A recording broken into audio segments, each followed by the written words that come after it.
crazy. Bro, and that's another thing off topic, though, with DMX, bro. I slept on DMX my whole life, and I know I'm the biggest idiot for deciding to listen to him on his final week. I know I obviously knew the bigger songs, and I heard a few here and there, but my thing was basically when I was really diving in and listening to hip-hop was I always listened to stuff as it was coming out from about 2008 and beyond. Like, I got into basically, as weird as it is, Linkin Park, came across Jay-Z at late elementary school because they did a collab album with them, then from Jay-Z to Eminem, and then this was around 2009. I was going into grade 7. Drake was getting popular. I listened to all of Drake's stuff, and then who he was collaborating, Lil Wayne, and then just basically from 2010 and beyond, I just listened to everything that was getting released as I was listening to music. So it was Khalifa, Mac Miller, Kendrick, everything like that. And I would go back and do the Tupac, the Biggie, whatever, but I never really went into DMX, but I listened to that It's Dark and Hell is Hot album this week. Is that his first album? The very first one that came out in 1998. Yeah. And that shit is fucking fire. And I just love how authentic his music is. And I mean, yeah, how like just it's just pure emotion. And it's just, but it's not just like, because I remember I would hear some of his stuff from time to time, and I was like, I almost felt like it was so, the delivery was so aggressive that I just didn't feel like it was like flowing enough for my ear to truly appreciate it. But as I went and I listened to how well crafted that album is with the skits and the topics with each song that's on there, and there's just a whole lot of shit to unpack. And I haven't went and listened to the albums that came out after that. He's actually also the first artist to have his first rapper. I don't know about artists. I think maybe first artist too to have his first 5 debut albums all chart number 1 on the Billboard top 200 throughout all genres, which is a pretty impressive feat. But I'm excited to dive in more into DMX's catalog. And I know people say, oh, you only show love to people once they're gone, whatever.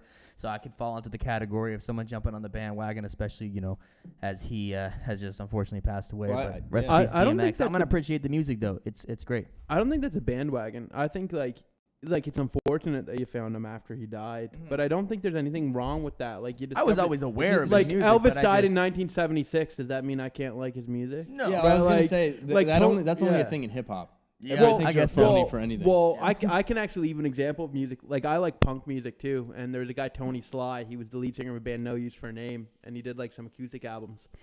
And, like, I knew who he was, and I knew some of his songs. But then after he died, I, like, started listening to him. He's one of my favorite songwriters now, right? Yeah, definitely. And that's something that I found with Mac Miller, too, man.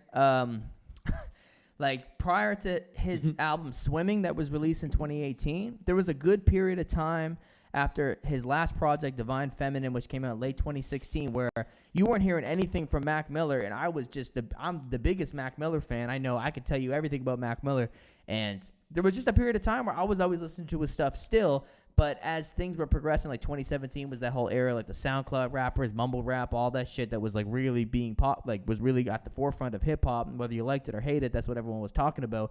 And, you know, I just was like, people just all of a sudden stopped talking about Mac Miller. He puts out Swimming the same day as Travis Scott's Astro World, and Astro World really outshined the hype around Swimming, even though, you know, people were definitely, you know, Mac Miller's still a huge artist, so, you know, his fans were listening to it and everything.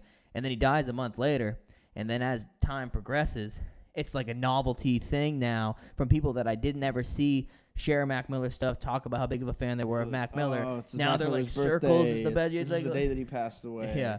There's so many people that I didn't even know who were fans of Mac Miller that claim to be like his biggest fan now. And they always love his most recent shit, like Swimming and Circles, which are both great projects. But I'm like, okay, well, tell me about Faces. Tell me about watching movies with the sound up. But I feel like people, like that's music that came out that's when the thing he died. Like, people don't really look back on you in fondness until you're gone, because I can't really look back on you. You're there. It's something that's undeniable, man. When somebody dies, you see all the famous people give an outcry of how much they meant to them and how influenced they were by their stuff, and then everyone's like, oh, maybe I should go listen to that. Well, to some people it is like I want to be relevant in the moment, and like, you know, I see everybody else posting about it. Or it just makes people maybe just naturally think about that person more because it's like, fuck, they died.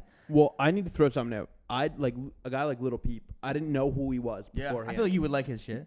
I do, actually. Yeah. Like he died, and I was like, I don't know who he is. I want to listen to him stuff. And that probably and that's how I found Lil Peep. Mac Miller. First time I heard him, I didn't know who he was. He died, and I was like, oh, I want to listen to him stuff. What? I heard some of his stuff, and his stuff, he's great. Right? That's the first time you listen to Mac Miller? Well, Jay's not tapped into the hip hop game. Well, he's getting more in there now, though.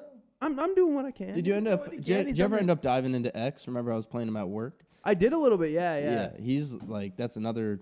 I mean, he's a little bit of a controversial figure, but like,